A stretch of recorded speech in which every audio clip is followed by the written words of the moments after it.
entender la realidad en un marco altamente complejo, incidido fuertemente por lo que pasa fronteras afuera, y para eso hemos comprometido la participación de Gabriel Merino con la articulación del IADE en la figura de Marisa Duarte, con lo cual, si les parece, y para no restar tiempo a la exposición a los que hemos convocado para que nos brinden su parecer, su mirada, sus conocimientos, los invitamos entonces a arrancar. Marisa, si te parece, arrancamos con la presentación, como estaba previsto, para después cederle la palabra a Gabriel. Bueno, muy bien, muy buenas tardes. Estamos aquí para conversar sobre las cuestiones geopolíticas en una secuencia que siguen los encuentros que periódicamente organiza APIME. Y en ese sentido, bueno, la experiencia en mirar la distribución del poder a nivel global que tiene Gabriel Merino, él tiene una amplia formación en ciencias políticas, economía, o sea, se maneja en múltiples dimensiones del fenómeno y además tiene una visión absolutamente integral de la economía mundo y de cómo se procesan las distintas estrategias de poder, así que es sumamente interesante tenerlo aquí con nosotros. Él tiene sede en la Universidad Nacional de La Plata, es investigador, integra la red de caso, tiene además participación en grupos de trabajo, es docente de grado y posgrado, así que un currículum más que extenso y en lo personal una gran admiración por el trabajo que hace de no solamente de desarrollo del conocimiento, sino también despliegue de las vinculaciones institucionales, académicas que hacen mucho más accesible el conocimiento. Así que en ese sentido te agradecemos muchísimo, Gabriel, estar aquí. Y yo marcaría algunas cuestiones puntuales que leyendo uno de los últimos trabajos periodísticos que leí de Gabriel me resultaron muy interesantes porque él planteaba esta situación, digamos, de desorden en la economía a nivel global, como generando procesos que deben ser pensados y respuestas que deben ser dadas de manera diferente según el lugar del mundo en que uno está, digamos, que las interpretaciones de estas crisis tienen condicionantes distintos según el lugar del planeta donde uno está ubicado.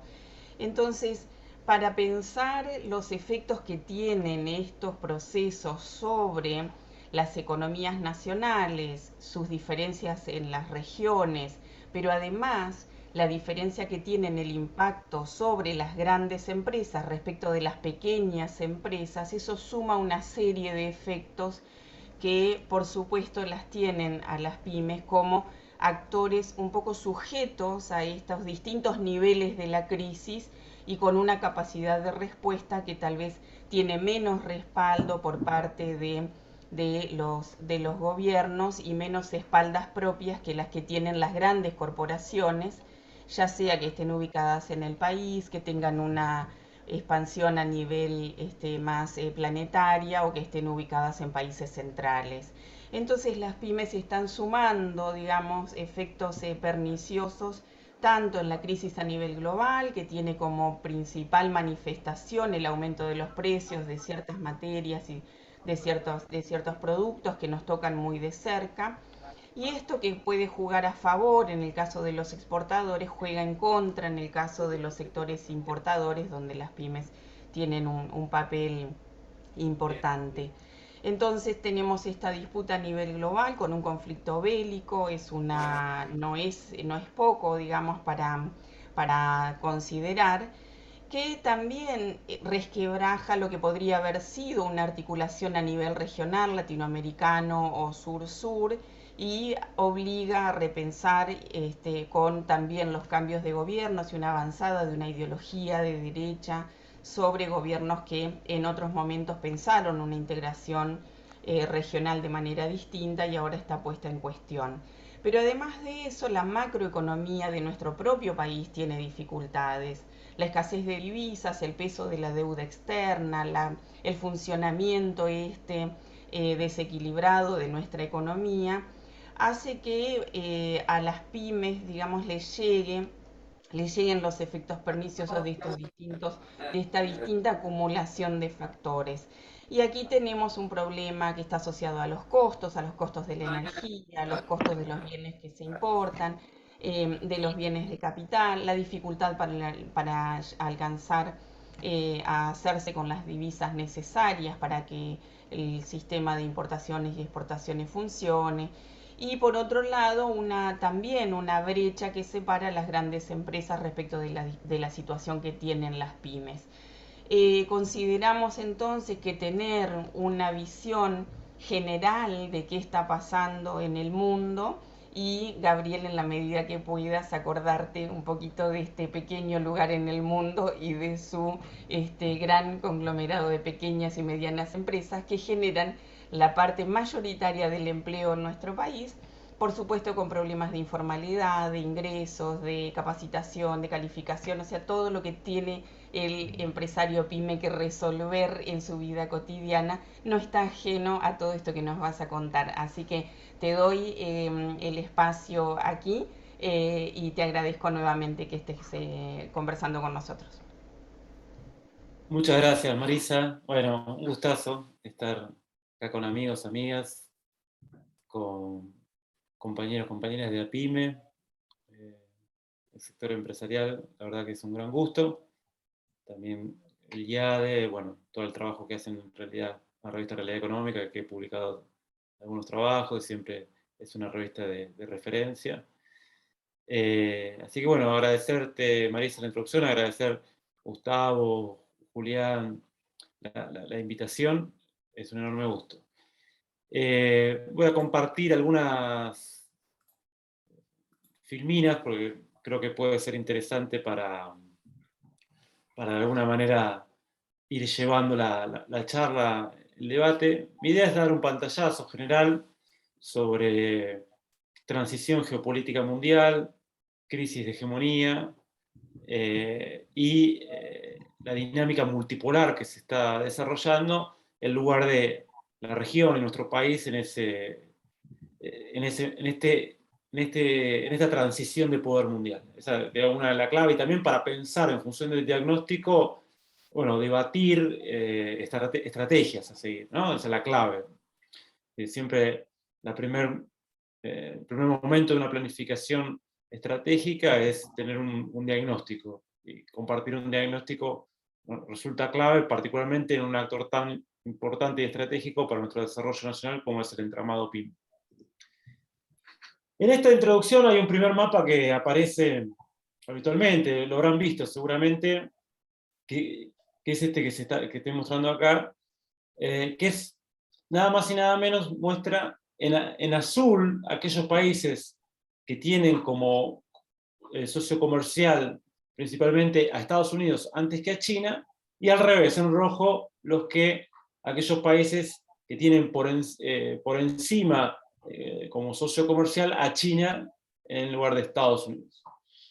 Esto es como un primer indicador del cambio drástico que vivimos en el mapa del poder mundial en los últimos años. En apenas 20 años, un mapa teñido de azul se convirtió en un mapa teñido de rojo, ¿no? O sea, un mapa que tenía como principal socio comercial, mostraba como principal socio comercial a Estados Unidos, los demás países de la región, hoy muestra un mapa de rojo, donde China es el principal socio comercial de alrededor de 150 países del mundo, ¿no? E incluso este mapa está desactualizado porque acá, que está pintado de azul, India ya tiene como principal socio comercial también a China. Entonces, este es el cambio drástico que se produjo en 20 años. Otra muestra de ese cambio drástico es esto, la participación de China en las exportaciones mundiales, y el declive relativo de otras potencias, particularmente acá se muestra Japón, o también otro dato como es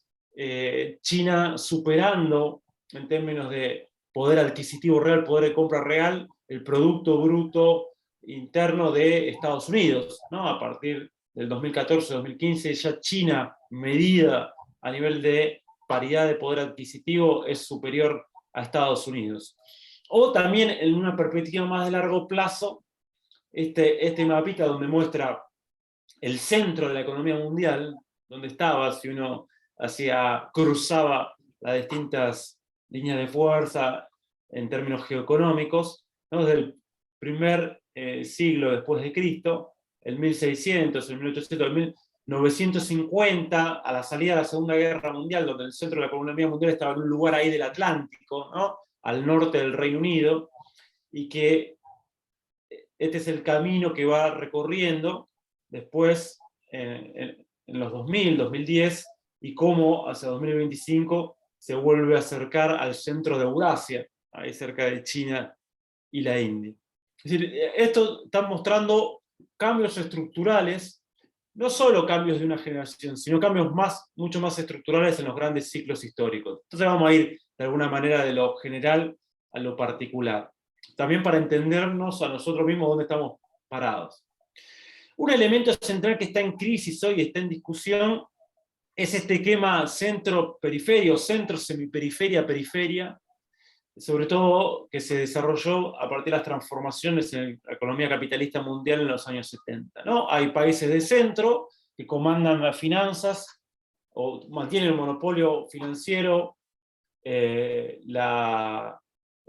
comercio global y la tecnología global, además de la superioridad en el control de los recursos naturales y en las armas de destrucción masiva y en la influencia ideológica mundial, pero en términos económicos, esos tres puntos, ¿no? Ese centro claramente era el famoso norte global, Estados Unidos, Europa Occidental, Japón, una semiperiferia industrial, ¿no? En la cual puede entrar Argentina también, como país semiperiférico de ingreso medio, aunque con un perfil más primario exportador, post-70, 80, pero como semiperiferia, con muchos indicadores de semiperiferia, y una periferia mucho más grande a nivel mundial, con ingresos más bajos, ¿no? Los países subdesarrollados. Esa es como la estructura tripartita del mundo, que además en el sistema mundo moderno capitalista es bastante estática, en el sentido que un 10-15% de la población está en el centro, un 20-25% en la semiperiferia, con ingresos más o menos entre 3 y 6 veces menores que los de centro, y un 60% de la población mundial en la periferia, con ingresos entre 6 y 20 veces menores en promedio a los del centro. Esas son las jerarquías. Bueno, esto está completamente en crisis. Si algo que se ve, particularmente de 1999-2001, es que esa semiperiferia industrial emergente, de ser meramente mercados emergentes, se han empezado a desarrollar como poderes emergentes, ¿no? A partir de grandes proyectos nacionales continentales de desarrollo. Entonces, tensiona y pone en crisis, hay una discusión de este modelo centro-periferia, tanto el modelo estructural del sistema mundo moderno capitalista, como su reconfiguración posfordista o de capitalismo neoliberal de los años 70-80, que cuando entra China como semiperiferia industrial. Y esto es clave, porque esto está en discusión. Ahora, ¿cómo entender esto? Insisto, vamos del largo plazo a como más el corto plazo. El orden mundial moderno tiene ciclos de hegemonías. Hegemonías a partir del cual se organiza el sistema interestatal y la economía mundial. Un sistema mundo moderno que se expande desde Europa como centro desde el siglo XV y termina su expansión a fines del siglo XIX para ya abarcar a prácticamente el conjunto del mundo. Sistema mundo moderno, eurocéntrico y capitalista, o occidentalocéntrico y capitalista. Ese ciclo de hegemonía tiene periodos de hegemonía, periodos de crisis de hegemonía y periodos de caos sistémico o guerra de 30 años. En los periodos de hegemonía hay una expansión material del sistema, hay una expansión política del sistema, y una expansión de las fuerzas productivas, una configuración particular de esa dinámica centro-periferia. En los periodos de crisis y de hegemonía hay una situación de disputa, pero donde el hegemón mantiene el poder financiero y militar, y en los periodos de caos sistémico, guerra. De 30 años, gran disputa y próximas reconfiguraciones. En ese sentido, se dice que hay, y hay toda una discusión al respecto, pero más o menos para ordenarnos, 4 grandes ciclos de hegemonía. La hegemonía ibérico-genovesa, 1450-1600 o 1618. Ibérico-genovesa, de los imperios ibéricos, Portugal, España, más las ciudades capitalistas italianas, Génova, Florencia, Venecia. Por eso Colón no era un mero aventurero, sino que era representante de esa burguesía genovesa, que era la ciudad, digamos, económica principal de Italia en ese momento, y de la economía del Mediterráneo. Entonces, 30 años de crisis, de guerra, perdón, y después viene la hegemonía holandesa. Luego emergen sobre todo 2 contendientes, Inglaterra, Francia. El periodo de caos sistémico de 1790 a 1815, gran periodo de guerra, las famosas guerras napoleónicas, Revolución Francesa, Revolución Industrial y desarrollo del capitalismo industrial con centro en el norte de Europa y particularmente en Inglaterra. Un nuevo contenedor más amplio del poder estatal en relación a la expansión capitalista, que es el Estado del Reino Unido, y triunfo del Reino Unido, hegemonía británica. De la hegemonía británica, crisis de la hegemonía británica a fines del siglo XIX, principio del siglo XX, surgimiento de Estados Unidos, Alemania, Japón, y periodo de caos sistémico 1914-1945, las 2 guerras mundiales. Surgimiento de la hegemonía estadounidense, Estados Unidos que sale de la guerra representando el 50% del Producto Bruto Mundial. Imagínense, ese era el poder relativo de Estados Unidos en la posguerra. Ya un nuevo contenedor continental de poder político-militar, y que libra una disputa de poder con otro contenedor continental como la Unión Soviética. Y transitamos a partir de 1999-2001 una crisis de la hegemonía estadounidense, y hoy por hoy, ¿dónde nos encontramos? Entiendo yo, y en base a las investigaciones que llevamos adelante, ya empezamos a entrar, fuimos de la crisis de hegemonía estadounidense al periodo de caos sistémico, solo que bajo un nuevo modalidad, un nuevo formato de la guerra, que es esta guerra mundial híbrida. O estamos transitando ese camino, de la crisis de hegemonía estadounidense al periodo de caos sistémico. ¿Cuál es la diferencia crucial de la actual transición con respecto a la transición de poder que se dio entre el 14 y el 45, o la transición de poder que se dio entre 1790 y 1815, o la transición de poder del siglo XVII? ¿Cuál es la clave? Primero, que lo que emerge no tiene como centro Occidente. Entonces es una primera clave fundamental. Hay un mundo post-occidental, por eso se dice, ¿no? O empieza a ser post-occidental, y la centralidad vuelve a ser Asia-Indo-Pacífico. Que si nosotros tenemos una mirada de largo plazo, en realidad vuelve a ser Asia-Indo-Pacífico el centro de la economía mundial. En los últimos 20 siglos, en 18 de los últimos 20 siglos, China fue la principal economía mundial, por lejos. A principios del siglo XIX, China representaba el 33% del PBI mundial, ¿no? Y Inglaterra, con toda su revolución industrial, apenas el 5%. La superioridad central de Occidente, más que en la revolución industrial y el desarrollo capitalista que le dio ahí una posibilidad, fue combinar eso con el colonialismo y el militarismo, que le permitió conquistar la India y subordinar China. Esa forma, y obviamente América Latina y África. Pero, es decir, combinar capitalismo con militarismo y colonialismo fue la clave de Occidente, más que la mera superioridad económica. Nosotros tenemos una mirada muy eurocéntrica, ¿no? Entonces, eso es clave mirarlo. Si está de alguna manera volviendo. La segunda cuestión que es clave, me parece, que los modelos de desarrollo no son de un capitalismo típico. O sea, hay otro modelo de desarrollo. China no es un capitalismo típico. Es más, hay una hibridación de modos de producción que le está dando una ventaja a China. Ese llamado socialismo a la China, o característica de China, que es, hay 96 conglomerados estatales que son el núcleo de la economía. Si no hay, si el núcleo de la economía no es el capital privado. En relación a eso se vincula toda una pequeña y mediana burguesía china, fuerte, alguna grande ya también, y además, pero manteniendo la planificación estratégica estatal como un elemento central, a través de los distintos planes quinquenales y distintas agencias de planificación, y manteniendo la propiedad colectiva de la tierra. La tierra sigue siendo propiedad colectiva.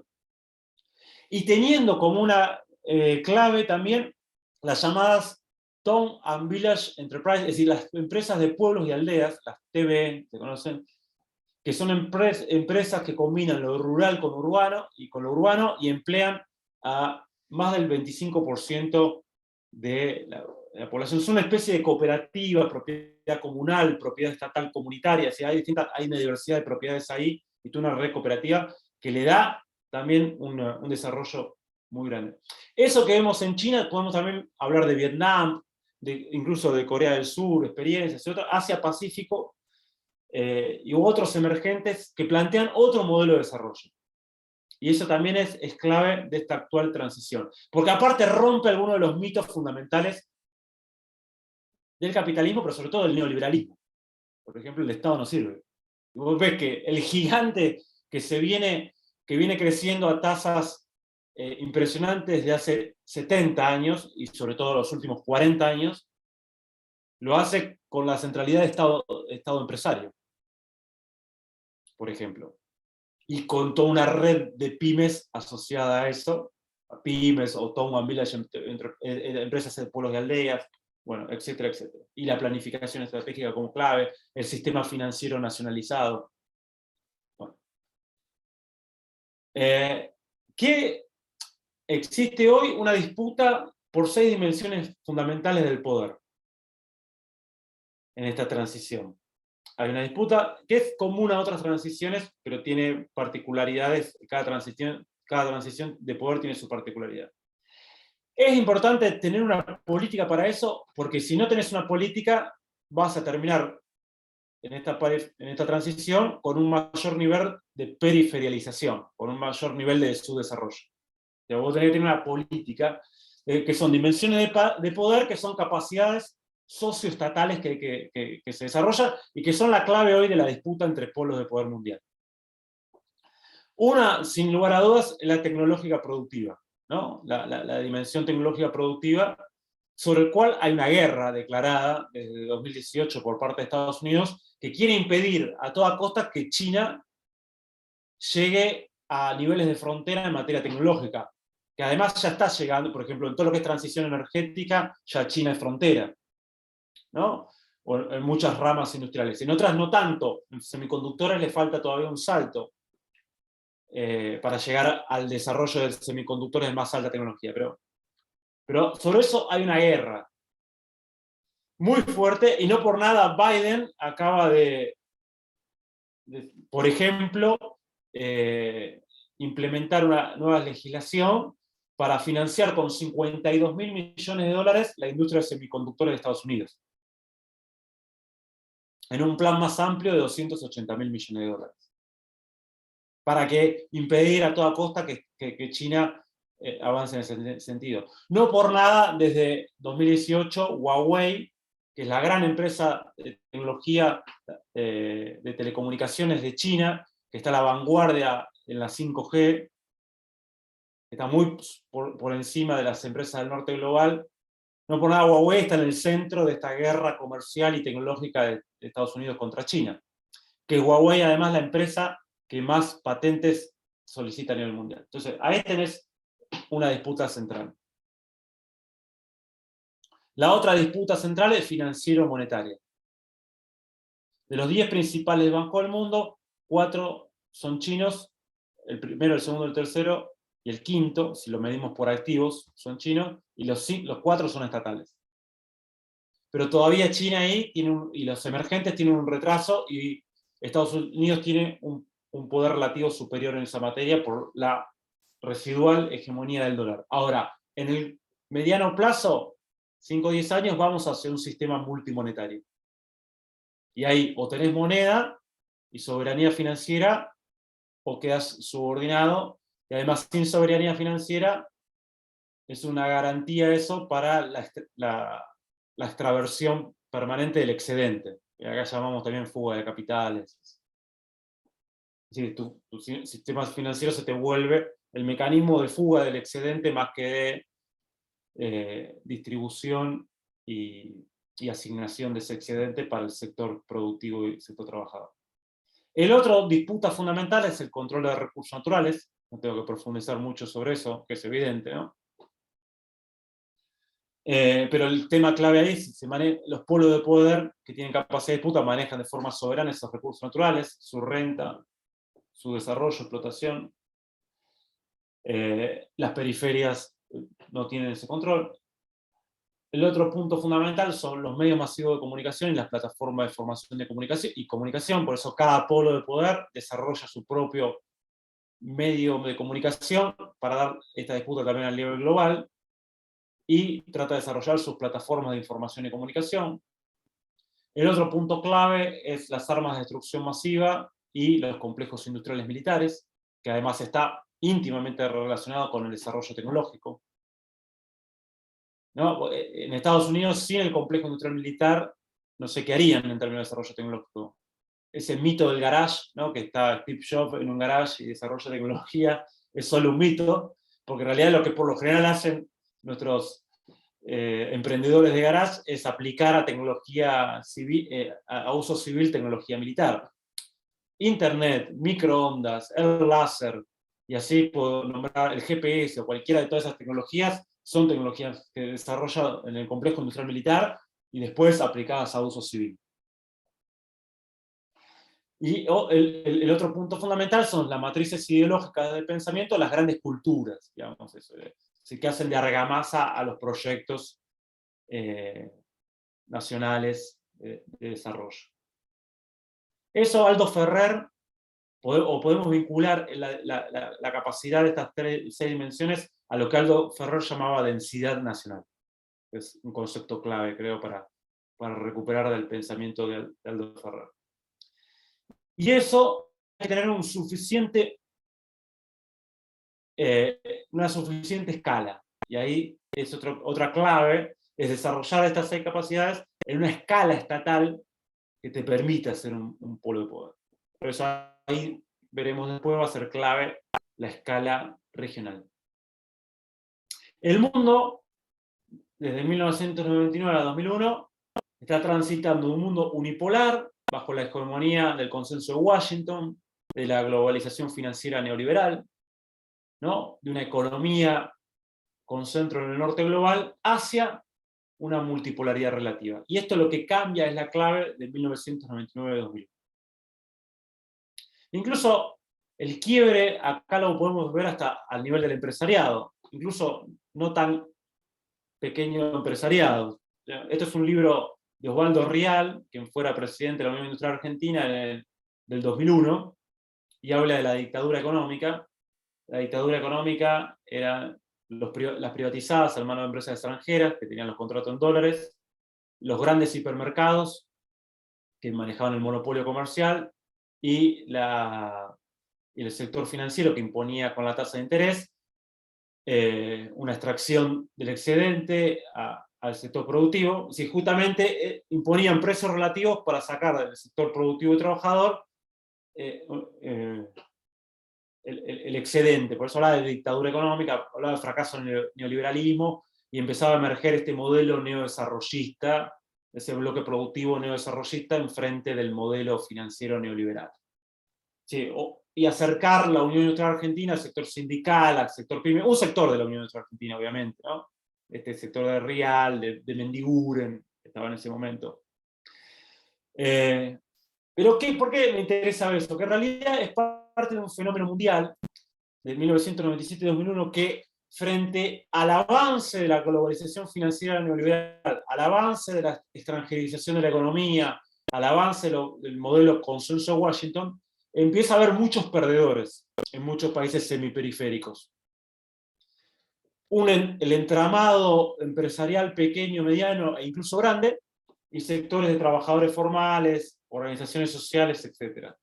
Y se empiezan a construir alianzas nacionales, contradictorias, ¿no? Entre proyectos neodesarrollistas, proyectos populares. Fíjense que ahí tenemos un conjunto de crisis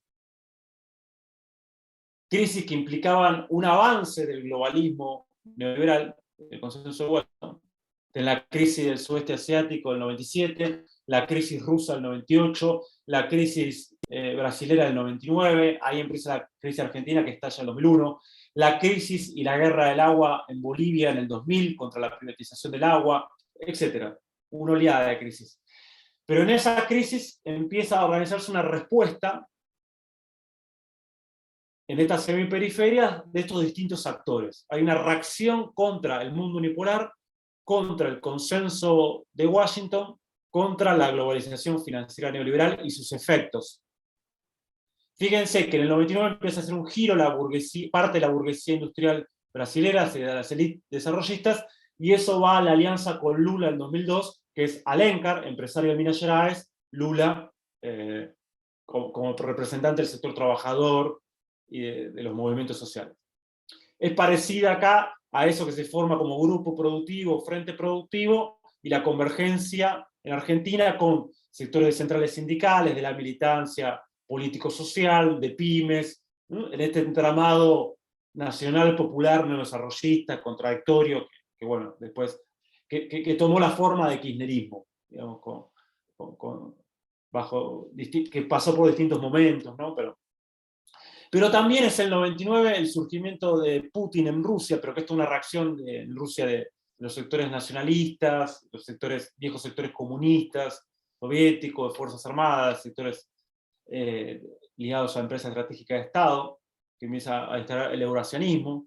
Es el 99 cuando China reacciona y formula la Go Out Policy, es ir afuera, que es dejemos de ser dependientes de tecnología, marcas, comercios y vayamos a construir otra cosa.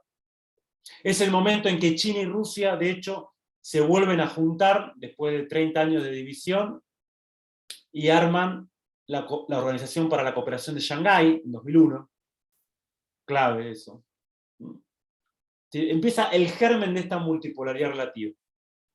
Algo que avanza mucho más fuerte con la crisis del 2008, ¿no? Y que se desarrolla sucesivamente en distintos momentos, que no voy a ver para no entrar mucho en detalle, para no ser tan pesado, pero que tienen que ver con esta transición de poder y sus distintos momentos y cómo se van desarrollando un conjunto de tendencias. De hecho, la pandemia es el último gran momento geopolítico a partir del cual se aceleran muchas tendencias de la actual transición.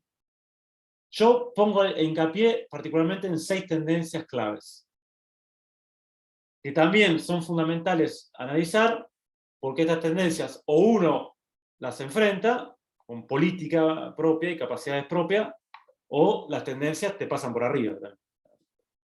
Esa es, de alguna manera, dicho no muy académicamente, el dilema en que uno también se encuentra.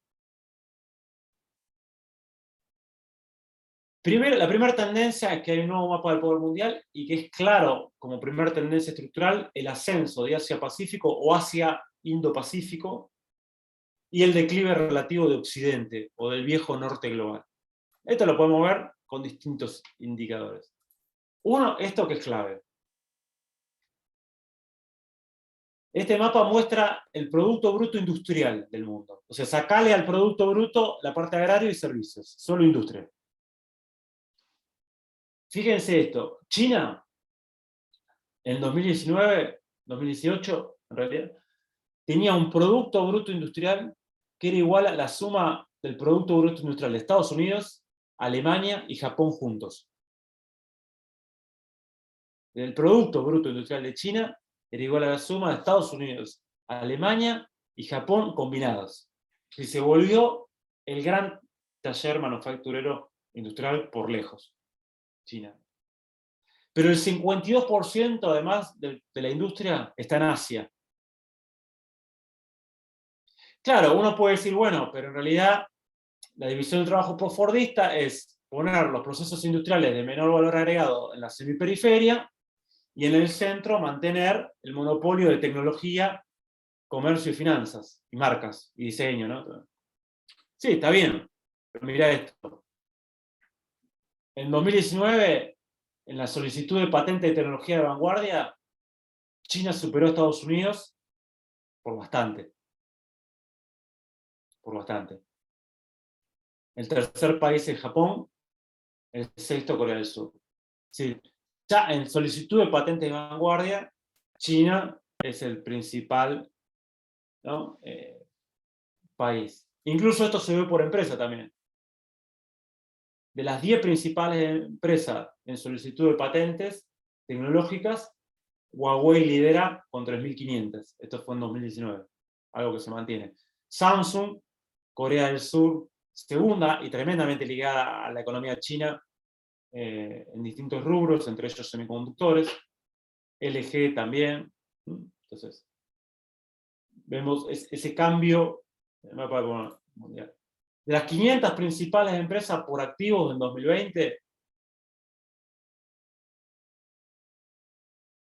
del mundo, las 500 principales, por la revista Fortune 500 de Estados Unidos, 124 son China, 121 Estados Unidos. Y ya en las 500 principales empresas del mundo, China superó a Estados Unidos.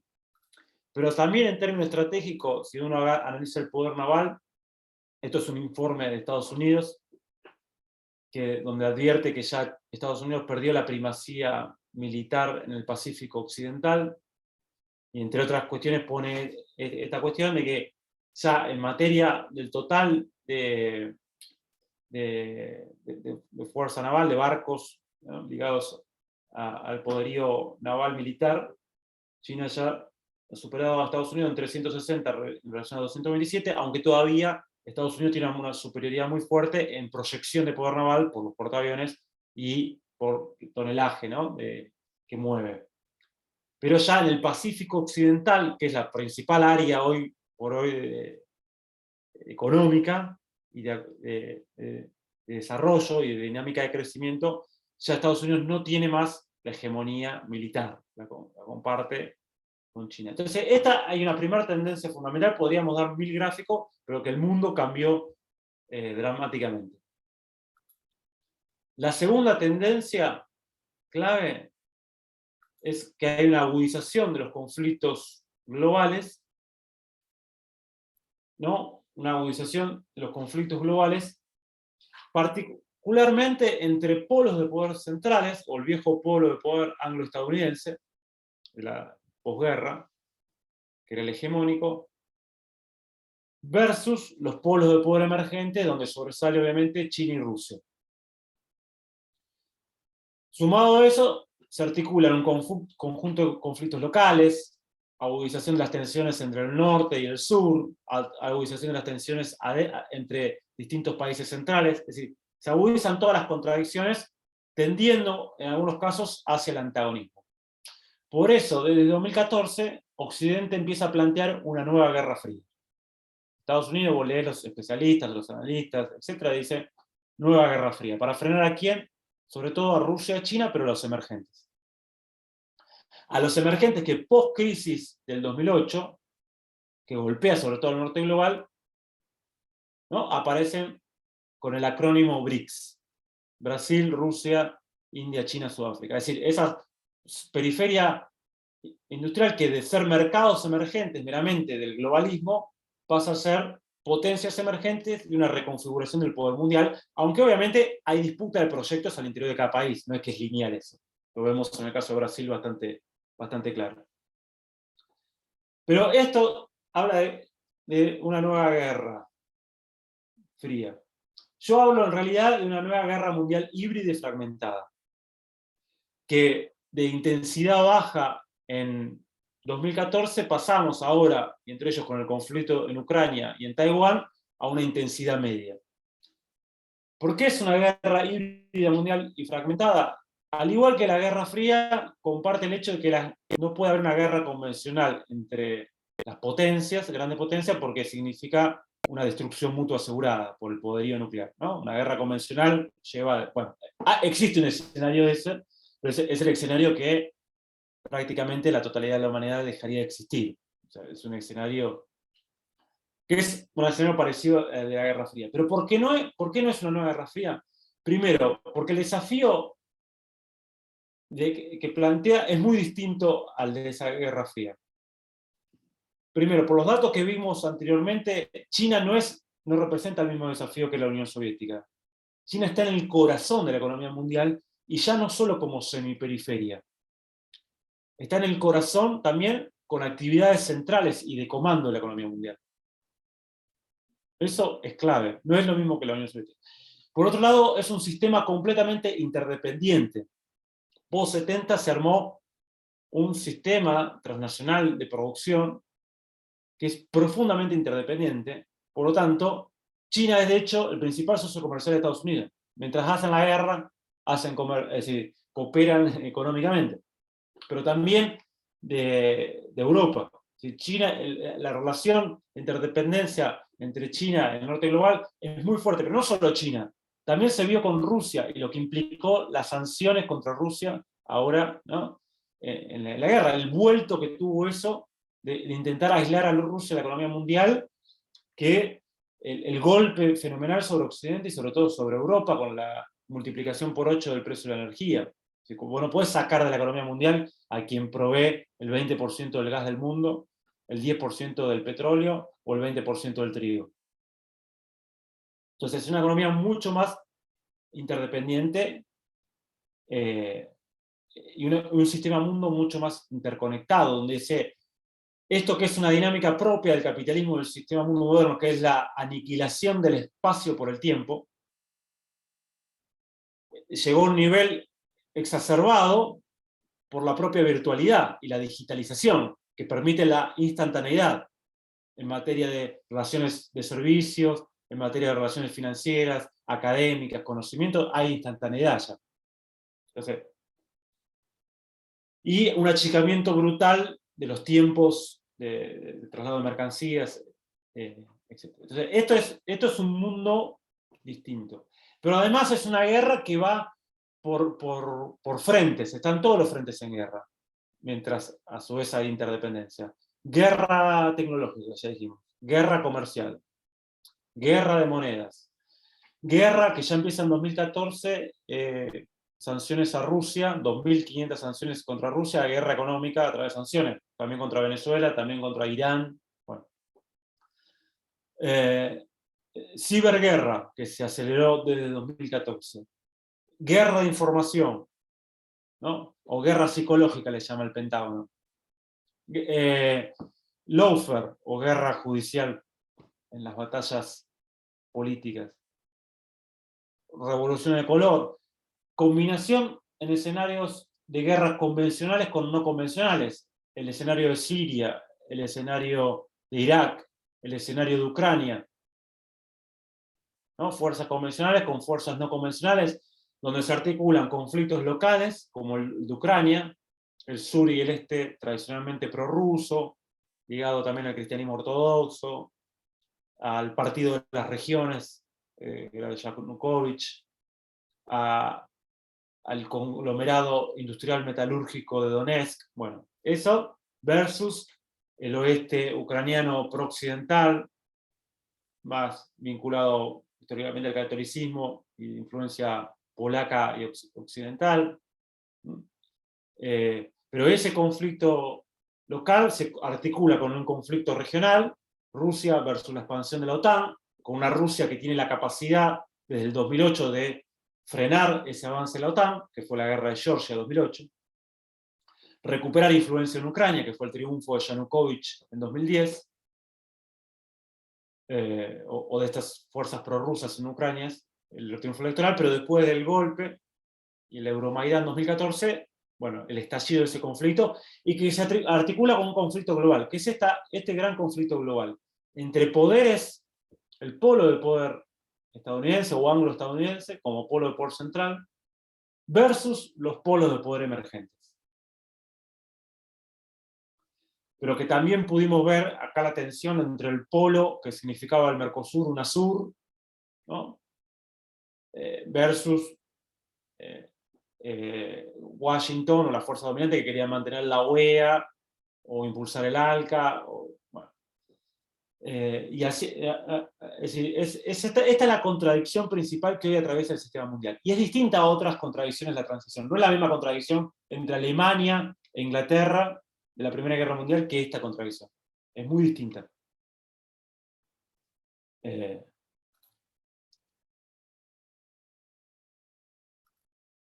Acá hay dos escenarios claves, ¿no?, de esta guerra mundial libre y fragmentada, que es las dos periferias euroasiáticas, donde intenta las fuerzas globalistas y americanistas de Estados Unidos construir poder suficiente para frenar a estos dos y otros poderes emergentes.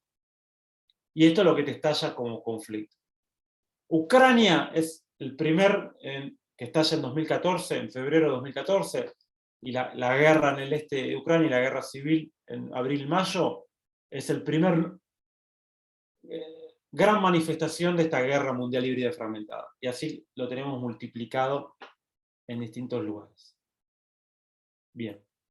No me quiero detener en esto, cualquier cosa lo dejamos después para las preguntas.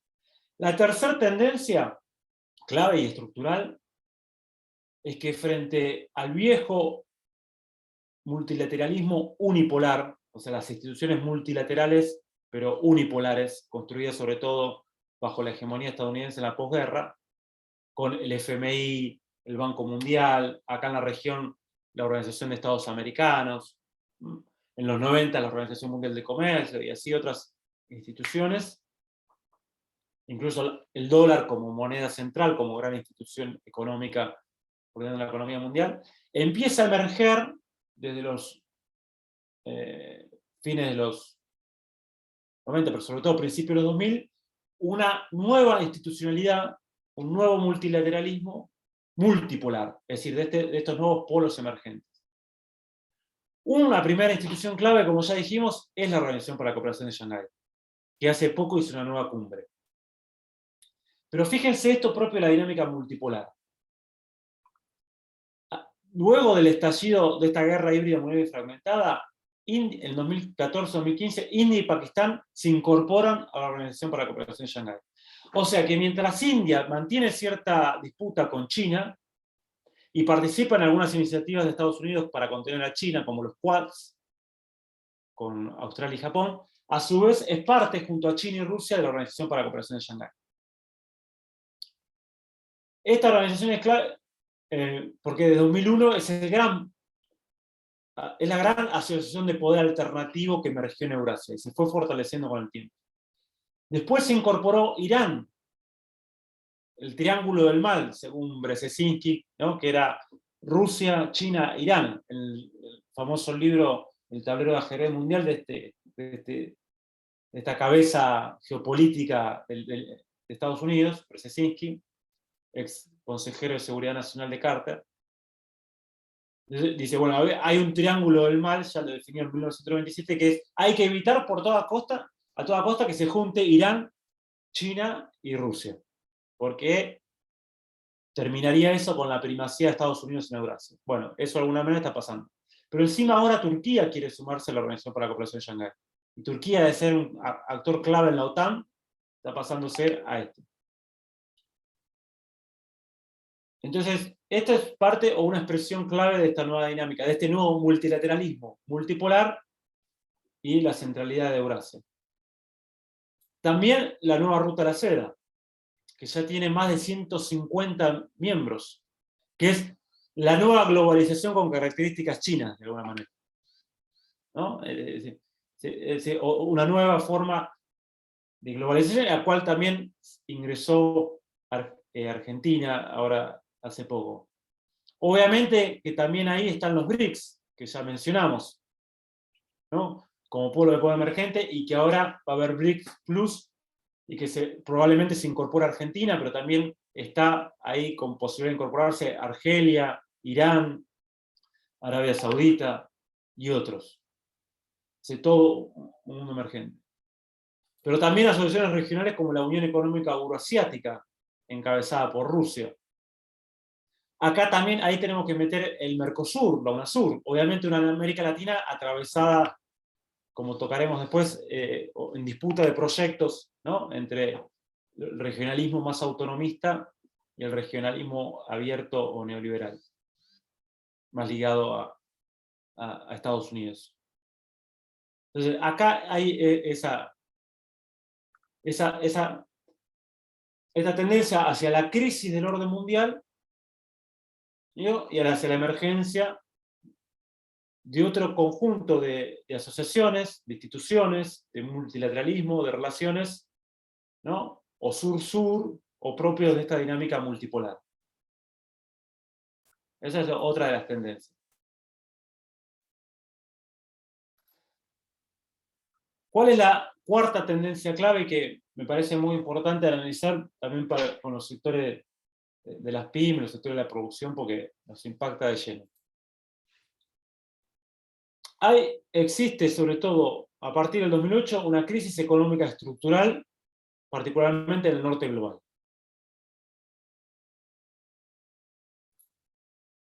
Y esa crisis estructural también se combina con una crisis de la fórmula de la globalización. Fíjense este cuadro, este lo hice con datos del Banco Mundial, que es el PBI en dólares a precios actuales. Desde el 2008, si lo medimos en PBI dólares a precios actuales, la zona euro está estancada. Fíjense. No creció más la zona euro. Japón está estancado. Estados Unidos crece, pero con un gran proceso de lo que ahora veremos, de financiarización, con todo lo que ello implica, propio de los ciclos de crisis y hegemonía. Que ante la imposibilidad de crecimiento de la economía real, pero teniendo mucho poder financiero, puedo financiarizar y con eso extraer excedentes tanto del sur global como ahora veremos. Pero en ese mismo momento, China cuadruplicó el PBI en dólares a precios actuales. Si China está en hiperexpansión de la economía real, triplicó los salarios urbanos. Esto en términos reales implicó un crecimiento, una duplicación del PBI chino en 10 años. Pero también una dinámica de crecimiento tremenda en la India, en otras economías no tradicionales. También venía muy fuerte Rusia, pero fue frenada en 2014 con las sanciones económicas. Después se recuperó a partir del 2017-2018, y ahora sufrió un golpe. La pandemia, de hecho, aceleró esta tendencia. China fue la única economía grande que creció, mientras se desplomó Japón, Estados Unidos, la eurozona y América Latina. Entonces, la primera cuestión es que, mientras que hay un mundo con centro en Asia-Pacífico en plena hiperexpansión de su economía real, hay un mundo que es el norte global en estancamiento post-2008, y que ahora encima está entrando en recesión. La otra cuestión de que decíamos es el fin de la fórmula de la globalización, por lo menos en su formato neoliberal, conducida por las grandes transnacionales del norte. La fórmula de la globalización era que por cada punto de crecimiento del comercio mundial, de la economía mundial, perdón, crecía 2 puntos el comercio y 3 la inversión extranjera directa. O sea, se profundizaba los intercambios comerciales, mucho intraempresa, y 3, sobre todo, por el proceso de transnacionalización del capital y absorción de ese capital transnacional de las estructuras productivas nacionales, crecía la inversión extranjera directa. Lo que pasó acá en Argentina mucho, ¿no? En los 90, de quedarse con gran parte de la estructura productiva argentina por parte de las transnacionales. Bueno, esa fórmula, desde el 2008 no existe más. Ya el comercio mundial, que esta era la línea de crecimiento de la proyección, si seguía como venía en los 80, entra en esta dinámica más mucho más ralentizada y cae obviamente con la pandemia, y la inversión extranjera directa también ¿no? Se detiene y de hecho también cambia su composición. ¿Por qué? Porque entramos además en una fase de incremento de la lógica de la financiarización, que ya venía, es parte de un componente central del capitalismo post-80, que a nosotros nos golpeó aparte mucho, o post-70, ¿no? Pero que se acelera con la crisis. Fíjense, esta es la emisión monetaria de Estados Unidos post-2008. 3,5 billones de emisión monetaria. Con la pandemia hubo una emisión de otros 3 billones más. O sea, esta curva que hace así, ¿no? Acá, bueno, agregarle otro montonazo más. Claro. Una enorme emisión, también de la zona euro, $1 billón, o sea, millones de millones estamos hablando, ¿no? Y 0,7 de Japón.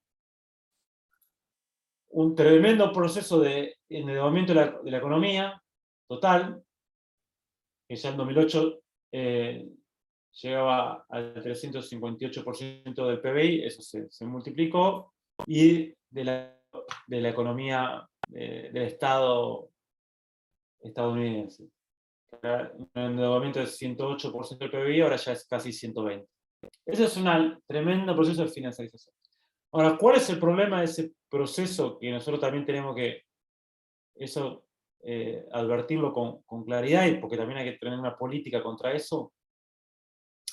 Que esto te exacerba, como dice David Harvey, o estudia también Giovanni Arrighi, estudian,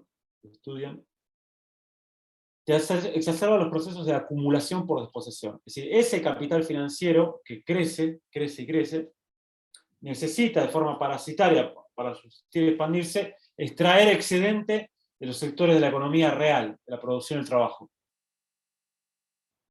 Entonces, te exacerba la presión de extracción de excedente del sur hacia el norte, de los sectores de la producción y trabajo hacia las transnacionales, pero también al interior de los países centrales, desde las clases trabajadoras al poder financiero, incluso desde las burguesías industriales hacia el poder financiero, aunque en gran medida sean todo parte de un mismo esquema.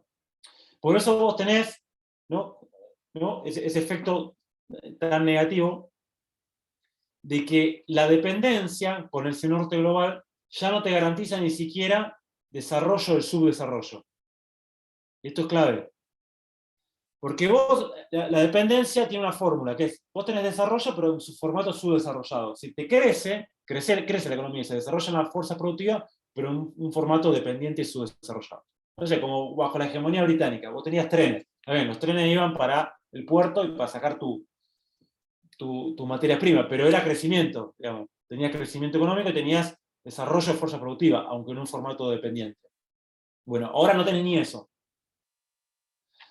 Por eso, y la inversión que vos tenés es más que nada financiera, es lo que le pasó a Macri y Bolsonaro, que prometían lluvia de inversiones y no le vino ni llovina, y la lluvia que sí le vino fuerte era del sector financiero, para la timba financiera, como se dice en la jerga, ¿no? Más cotidiana. Y para exacerbar los mecanismos de apropiación o de acumulación por desposesión, ¿no? A través de distintos mecanismos de fuga de capitales, de extracción de excedente, hiperendeudamiento, etc. Bueno, claramente el ejemplo de Argentina es claro, ¿no? Bicicleta financiera, a 25% de interés se metían los dólares convertidos en pesos. Cuando eso se estalló, viene el FMI con 44.000 millones de dólares, ¿no? A socializar ese seguro de cambio que después se te convierte en deuda externa. Sí, aparte elimina el riesgo capitalista. Vos estás haciendo una timba del 25% real en dólares, por lo que entraba y salía de la bicicleta. Obviamente eso implica una extracción enorme de excedente de la producción de trabajo, porque eso de algún lado sale. Y después cuando eso estalla, a partir de abril de 2018, ¿no? Con deuda, con dólares, ahí está el rescate a esa timba. Bueno. Pero eso es un proceso global. Los únicos que sí están en hiperexpansión real es China, las economías de Asia-Pacífico, menos Japón obviamente, y de otros. Por eso de ahí te viene la inversión extranjera directa real, en infraestructura, porque aparte tiene otra lógica de desarrollo, y no está atrapada en esa financiarización. Que después hay que ver para tampoco generar una neodependencia con China, pero después tocaremos ese punto. Pero el tema ahí es que uno está en hiperexpansión de la economía real, por lo tanto hay inversión extranjera directa en la economía real, y el otro está en hiperexpansión de la financiarización, por lo tanto la inversión es financiera y exacerba la acumulación por desposesión. Ese es el contraste. Y lo que implica eso para nuestras economías. La quinta tendencia, que no voy a desarrollar mucho porque se hace muy largo, es que estamos en, digamos, para no aburrirlos mucho, pero es la tendencia a lo que se llama cuarta revolución industrial, o digitalización de la industria, ¿no? Y todo ese proceso, que es una tendencia clave que hay que estudiar en sí misma, qué significa, porque también ahí se juega ese aspecto central también de la guerra tecnológica y del desarrollo de tus fuerzas productivas y bajo qué modelo. Y la sexta tendencia clave es que en las periferias y semiperiferias, como las nuestras, vos tenés una presión, o sea, va a haber una fuerte convulsión, discusión muy fuerte de proyectos políticos estratégicos y un riesgo entre un proceso de periferialización más agudo, como el que ya hubo en América Latina en los 80-90, que se detuvo en parte post-2001, pero que también se aceleró 2015-2016, ahora se detiene en parte, pero está ahí que digamos, no se puede terminar de resolver ese dilema entre la periferialización o tener capacidad de construir bloques regionales y proyectos nacionales de desarrollo con una estrategia propia en esta nueva dinámica multipolar. Pero este dilema es clave. A ver, toda gran transición de poder son grandes momentos de oportunidad histórica en las periferias y semiperiferias. Fíjense que entre el 14 y el 45, o esa transición que va hasta la guerra de Corea en el 53, vos tenés los grandes procesos revolucionarios mundiales, de las masas populares, de los sectores de la producción de trabajo, de pymes, sectores nacionalistas, populares, digamos, no nacionalistas conservadores, izquierda, etc. La Revolución Mexicana de 1910, la Revolución Rusa del 17, el inicio de la Revolución China, que es 1911, pero la clave fue en el 49, la Revolución de Independencia de la India del 47, los nacionalismos populares, industrialistas o distribucionistas en América Latina, el irigoyenismo, el peronismo en Argentina, el varguismo, sobre todo el segundo varguismo en Brasil, Cárdenas en México, Ibáñez en Chile, es decir, esos nacionalismos populares, pero también, como propio momento de transición, los grandes monstruos, los nazismos, el nazismo, el fascismo, los autoritarismos conservadores, dictatoriales en la periferia también, ¿no? de los sectores oligárquicos de que quieren mantener la dependencia. Es decir, esa lucha,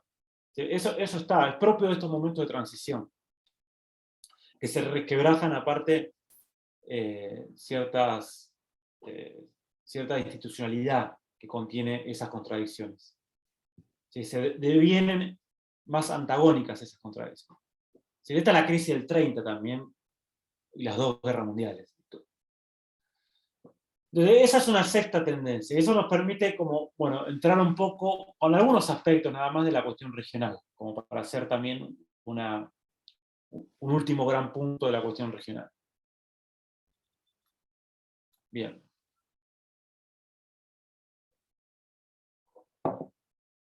La primera cuestión, digamos, que decíamos, bueno, acá hay una tensión estructural entre un regionalismo autonomista, integracionista, más ligado a crear un bloque propio, y un regionalismo abierto, liberal, ¿no? Más ligado a adaptarse a la condición de periferia, de países primarios exportadores, y bajo la hegemonía de de Occidente o del norte global. Esa tensión es estructural. Nosotros tenemos un bloque que es el Mercosur, que es un bloque comercial débil pero existente. Débil en el sentido de que solo hay un 14% de intercambio intrabloque de nuestro comercio exterior. O sea, el comercio intrabloque es de solo 14% de todo el comercio exterior de los países que integran el Mercosur. Para hacer un bloque comercial en serio, vos tenés que tener un 30% de intercambio intrabloque. Ahora, esto te muestra tu debilidad, ¿no? Es decir, nosotros todavía no tenemos ese bloque. Ahora, también te muestra que es existente. Si la Alianza del Pacífico, que se vende con bombos y platillos, ¿no? Vayamos a la Alianza del Pacífico, no existe como bloque comercial. Apenas tiene un 4% de comercio intrabloque. Es más que nada una apuesta geopolítica, que sirvió para fracturar el UNASUR, por ejemplo. Pero en términos estratégicos, no. En términos comerciales, perdón, no tiene densidad. Ahora bien, acá tenés entonces, esto te dice dos cosas importantes. Una, que si vos duplicarías, o sea, el comercio intrarregional, que además es el mayor valor agregado, el que involucra industria, más pymes, si vos pudieras llegar a ser un bloque comercial sólido, o sea, obtener el mínimo, que es el 30% de comercio intrabloque, eso te duplicaría el comercio intrabloque y te traccionaría enormemente la cantidad de trabajo industrial, de producción industrial, de trabajo pyme, es decir, sería un multiplicador enorme de tu economía. Si tenés un enorme espacio para crecer ahí, o enorme... Ahora, también lo que te falta ahí es cuál es tu comunidad del acero del carbón, como fue también en la Unión Europea, el germen de la Unión Europea, es decir, ¿cuál es el núcleo estratégico que va a traccionar eso? ¿No? Entonces hay un modelo más neoliberal que es, bueno, eso lo hacen las multinacionales. Hay un modelo neodesarrollista que es multinacionales con algunos sectores más concentrados de la burguesía local. O un modelo más nacional, desarrollista, nacional popular, que es Estado, producción y trabajo. Es decir, con grandes conglomerados estatales, a eso ligado pymes y cooperativas y los sectores del trabajo. Es decir, ¿cómo armás ese núcleo? Y eso te lleva también a otra cuestión de Estado continental. La segunda reflexión clave en términos económicos, geopolíticos también de la región es que nosotros de 2013 a 2012 tenemos un problema de estancamiento y restricción externa, que están ligados. Fíjense, estas son las tasas de crecimiento por región. Fíjense que nosotros de 2014, esto que es América Latina, esta última línea, tiene la peor tasa de crecimiento si comparamos en relación a la India, China, Estados Unidos, África subsahariana, hasta incluso la eurozona, que viene estancada desde el 2008. Aunque cayó cada vez muy fuerte la eurozona. Pero si vos agarrás la economía argentina o la brasilera de 2014 y la comparás con la actual economía es más chica que la del 2014.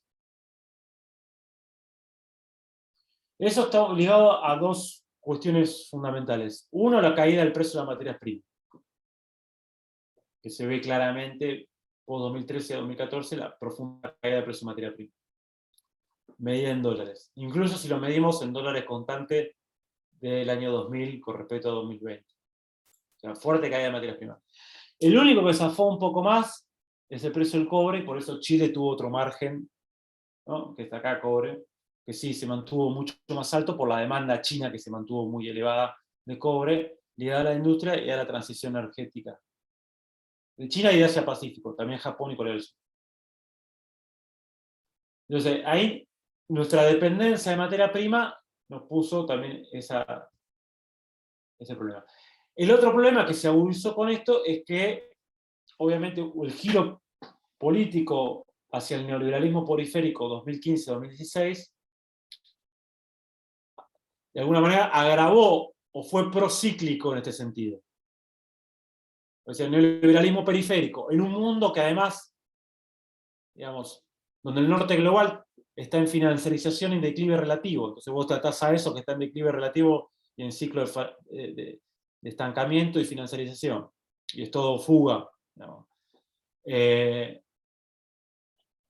una situación además de guerra comercial, guerra tecnológica, ese neoliberalismo periférico agudizó el retroceso. También, pero también es importante porque las oligarquías locales, a través de ese retroceso, pudieron cambiar la matriz redistributiva, y la caída absoluta fue compensada para los sectores más concentrados por un aumento relativo en la torta.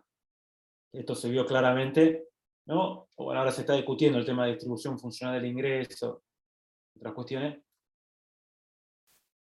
O sea, para algunos actores, esa caída absoluta de América Latina, ligada a un ciclo negativo de materias primas, igual fue más que compensado por su aumento relativo en la torta. Hablo sobre todo del sector financiero, primario exportador, los sectores más concentrados en algunas ramas de la industria.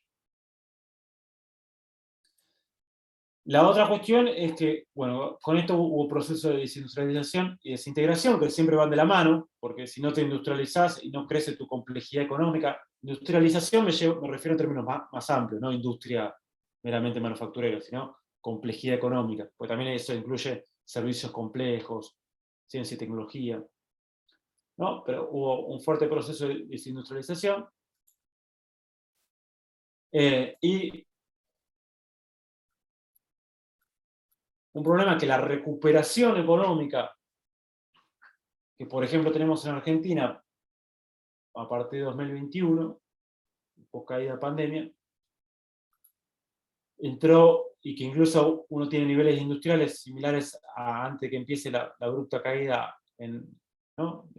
Septiembre-octubre de 2017, impactó mucho más rápido la restricción externa por tener la economía dolarizada, por no tener ese elemento central de la puja de poder actual, que es soberanía monetaria financiera. Lo cual se agudizó rápidamente con el déficit comercial ¿no? que impactó la guerra por la necesidad de importación de gas. Además de que la economía dolarizada implica una presión mucho más fuerte sobre las divisas, porque no solo es un problema de balanza de pagos, sino también de ahorro en dólares o traducción de las ganancias a dólares. Por último, digamos, para nosotros pensar de los actores de la producción de trabajo, la geopolítica, geoeconomía actual, o este mundo, y decir, bueno, hay que pensar algunos lineamientos de una estrategia. Uno, el mundo actual es multipolar, no bipolar. Eso es una cuestión clave, porque la cuestión de la bipolaridad es parte de la geoestrategia del norte global para generar un dispositivo amigo-enemigo y alineamiento. Bueno, vos no podés usar, no puede venir China a invertir 5G a la Argentina porque es mi enemigo, te dice, ¿no? Estados Unidos. Y bueno, pero entonces dame 5G vos. No tengo 5G para vos. Porque Ericsson y Nokia, lo poco que tienen, digamos, se le da para darnos a nosotros, al norte, en sustitución a la 5G China de Huawei. Entonces no me das nada, pero me decís que no lo puedo aceptar al otro. Es así. Eso es periferización por condicionamiento geopolítico. Entonces, es importante romper cierta categoría, ¿no? La mentalidad nueva Guerra Fría, que no hay una nueva Guerra Fría, es una guerra híbrida, mundial y fragmentada, pero a su vez cierta bipolaridad, ¿no? Simplista, que impide proyectar en función de nuestros intereses. Hay un mundo que es más proteccionista, que está en guerra comercial, que hay cierto estancamiento relativo del norte, creciente presencia estatal para mediar estas luchas económicas y un mercado más difícil. Pero a su vez se abren todo un conjunto de mercados no tradicionales. Ejemplo, todos los de Medio Oriente, Asia, Indo-Pacífico y África, donde también se pueden desarrollar un conjunto de estrategias sur-sur y un enorme espacio para crecer. es clave esta cuestión de avanzar hacia un multilateralismo multipolar, o recuperar el multilateralismo multipolar, tanto a nivel global, con nuevas instituciones financieras y de cooperación, como a nivel regional. Recuperar la UNASUR, ¿no? Pensar, ¿no? en ese sentido. Por otro lado, también vamos hacia un mundo más regionalizado. No va a haber desacople total. Esto que se habla, ¿no? De fin de la globalización. No es que hay un desacople total. Va a haber desacople en sectores estratégicos, tanto tecnológicos como militares y otros, pero sí una mayor regionalización. Bueno, esto es clave, ¿no? O construimos un polo de poder, un bloque regional, o quedás ahí completamente subordinado a estas dinámicas y a estas tendencias de la transición.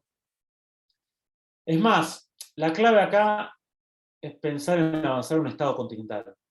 Es decir, hay que entender que nuestra escala de poder,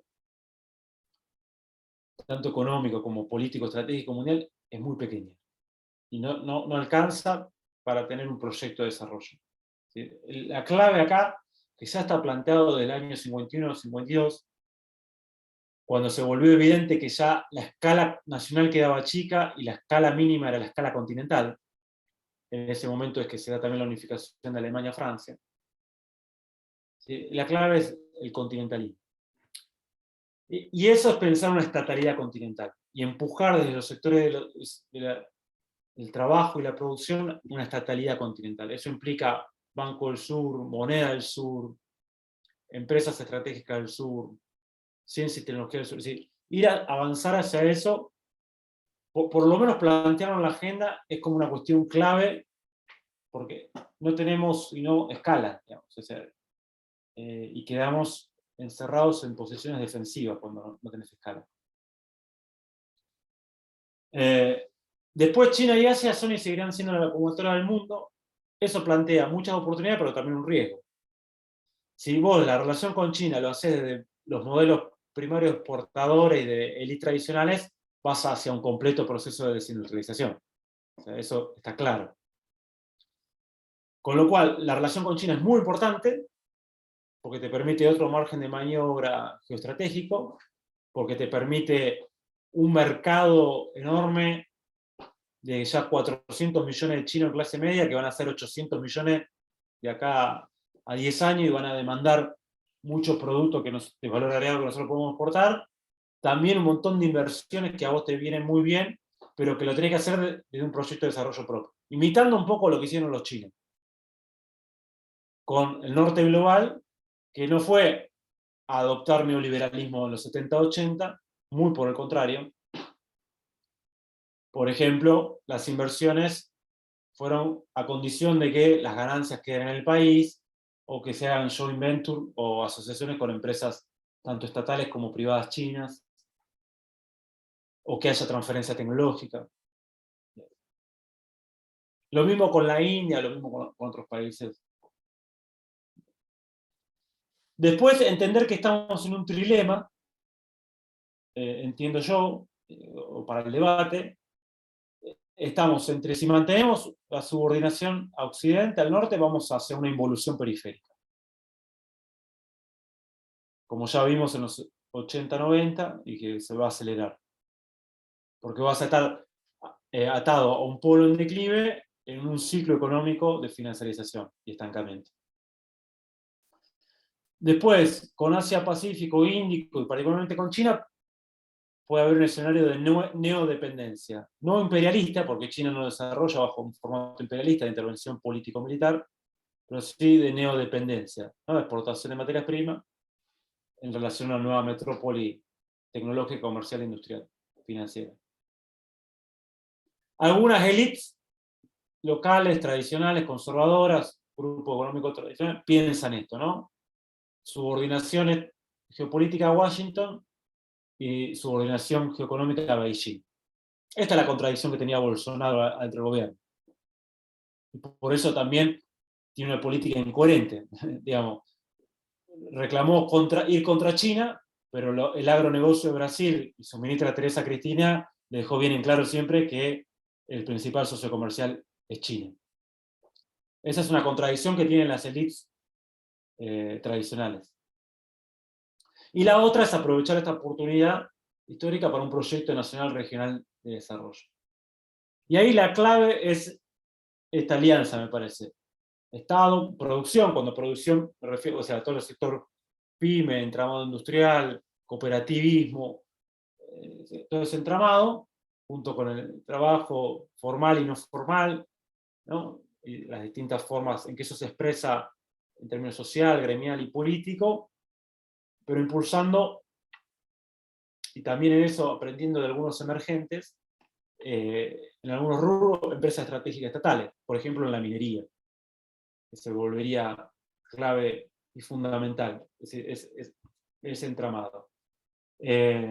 Bueno, me parece que estos son algunos de las cuestiones centrales a discutir. Quise hacer como un pantallazo muy amplio de lo que decía el flyer. Espero, fuimos tocando como se pudieron todos los puntos, quizás de una forma muy general, falta como meter la cuchara en cada punto, pero espero que haya servido como para trazar algún mapa, alguna cartografía del mapa del poder mundial y de nuestra posición en ese mapa.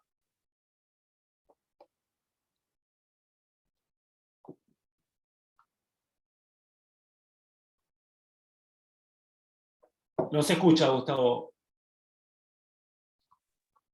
Ahí estamos. Se había silenciado, decía, muchísimas gracias, Gabriel, por tu exposición. Como vos muy bien acabás de decir, has dejado planteada un montón de líneas, de conceptos, de reflexiones, y estamos convencidos que lo más jugoso viene ahora, el espacio que tenemos previsto para canalizar inquietudes, preguntas, dudas, de modo que quedamos entonces a la espera de los que quieran efectuar consultas, preguntas a Gabriel, o poder ampliar algunos de los tantísimos temas que dejó planteada en esta apretada charla.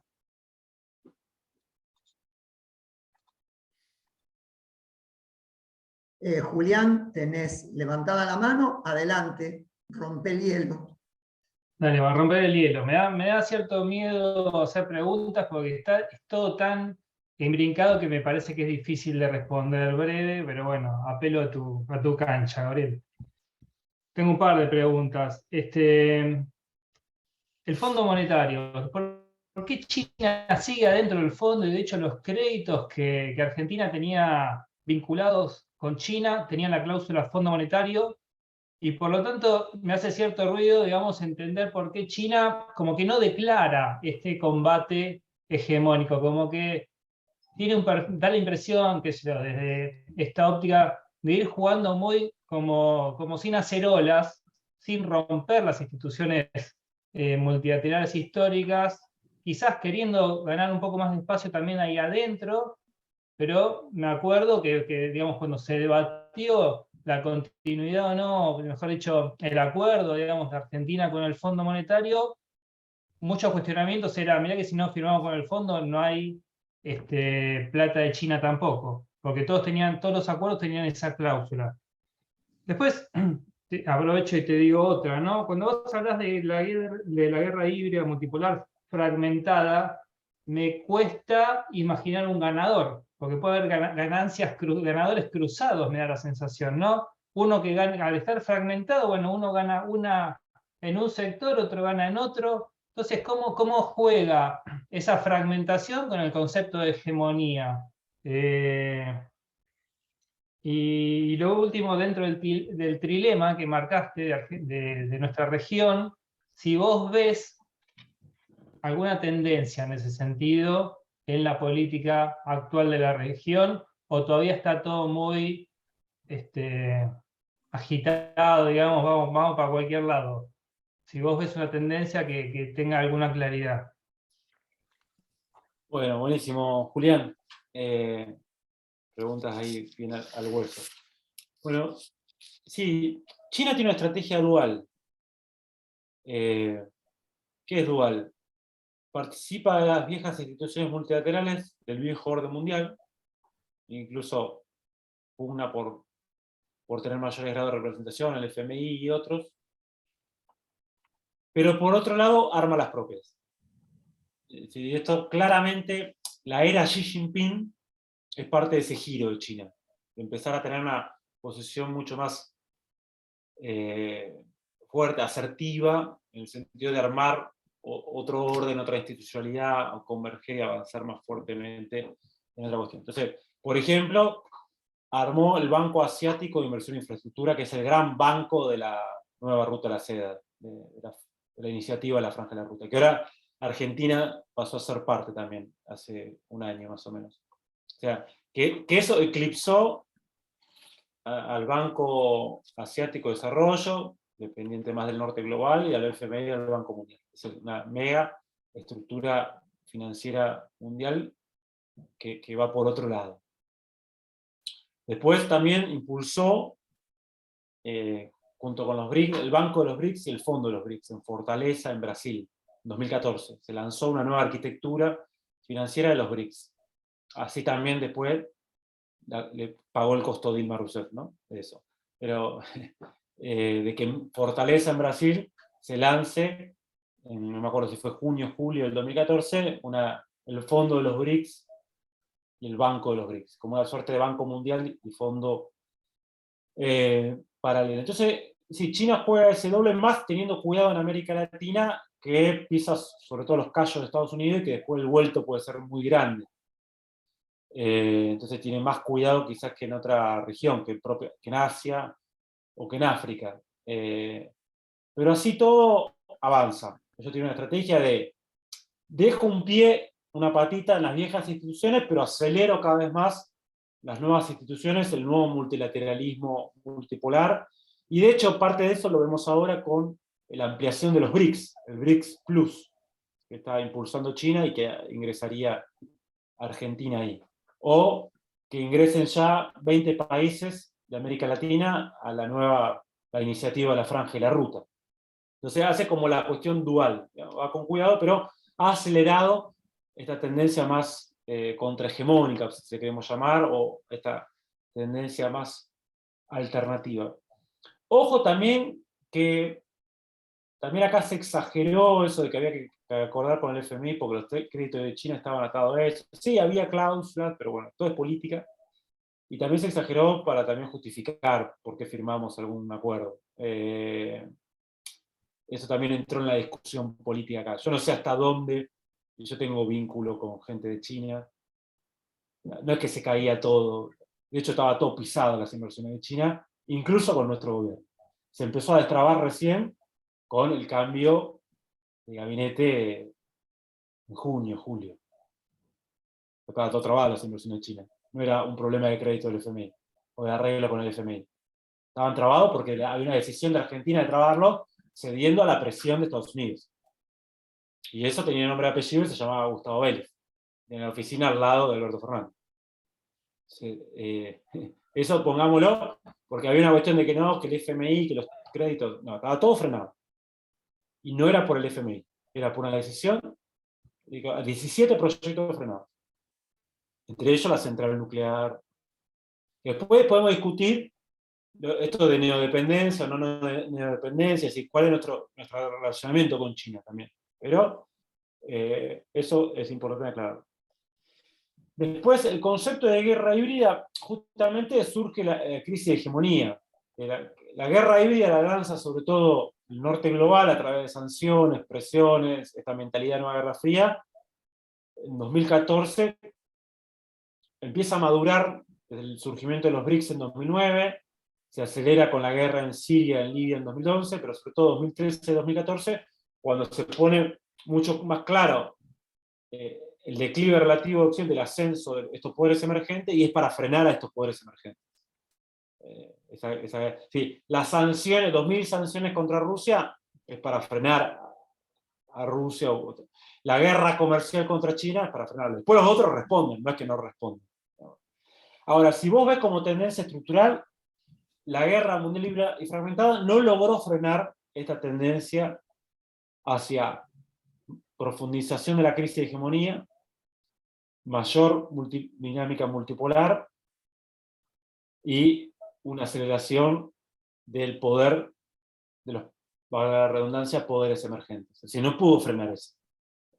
Si un ejemplo de esta guerra mundial híbrida y fragmentada era clave, Hillary Clinton lanzó en 2011 una nueva ruta de la seda con centro en Afganistán.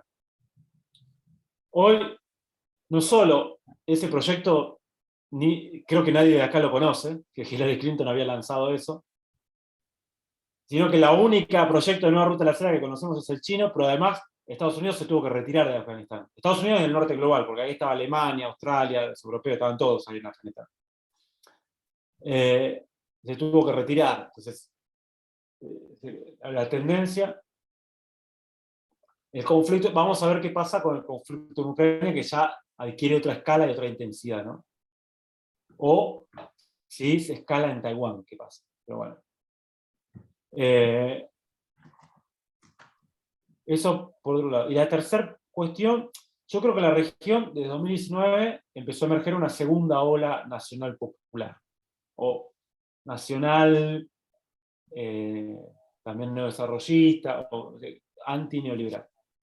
Primero porque es enorme, el costo del neoliberalismo periférico es enorme. O sea, la involución periférica en el Brasil de Temer Bolsonaro, que ahora recalibró Bolsonaro para no caer tan estrepitosamente, o de Macri fue fenomenal. Entonces, rápidamente, así acumulen poder ese sector mediático, judicial, estratégico, etc. Es tal el costo que que es difícil, es imposible construir una nueva hegemonía neoliberal, porque incluso el neoliberalismo está completamente en crisis. No hay condiciones para eso, por lo que ya dijimos, para una hegemonía neoliberal. Por eso también cada vez más sectores de derecha, de las oligarquías, plantea salidas no liberales, o sea, por fuera del Estado de Derecho, se vuelve antirrepublicana. Y esta es la emergencia de esa reacción conservadora, de ese neofascismo, ¿no? O sea, más atado en términos de la estructura de clase dominante a los sectores más oligárquicos, y que tiene, influencia en clases medias bajas, en sectores del emprendedorismo, bueno, que tienen cada vez más, que tienen su fortaleza. En ese sentido está fracturada la clase media. Pero hay condiciones para una segunda ola, más en este mundo multipolar, que también genera mayores márgenes de maniobra, por la reacción de los propios sectores de la producción de trabajo contra la embestida neoliberal y lo que significó. La región está como un germen para que se constituya una segunda ola nacional, progresista. Eso es lo que estamos viendo. La clave de eso es, uno, que se termine de definir eso en Brasil, porque sin Brasil eso no se define, esa segunda ola. La segunda cuestión es que esas alianzas nacionales antineoliberales tienen tres componentes. Uno es el progresismo, más liberal, o políticamente liberal, democrático. Dos, el neodesarrollismo.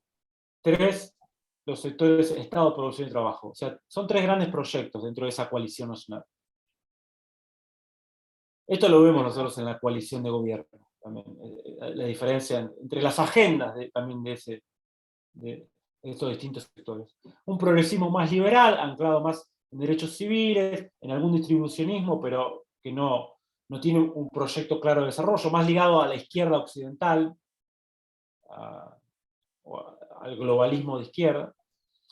Un neodesarrollismo más ligado a los grupos económicos globales, a ciertas burguesías industriales, como la que vemos ahora que converge con Lula, con la figura de Alckmin, o la que vemos acá más ligado, por ejemplo, al sector de masa, ¿no? y esa propuesta productivista, neodesarrollista, pero un sector popular o Estado de producción de trabajo que no tiene una claridad programática todavía, no ha emergido una claridad programática. Y eso es un problema, un obstáculo, porque no sabemos cuál es la agenda para definir en términos más estructurales la actual coyuntura, y cuáles serían las medidas claves para avanzar programáticamente. No ha emergido una claridad de rumbo.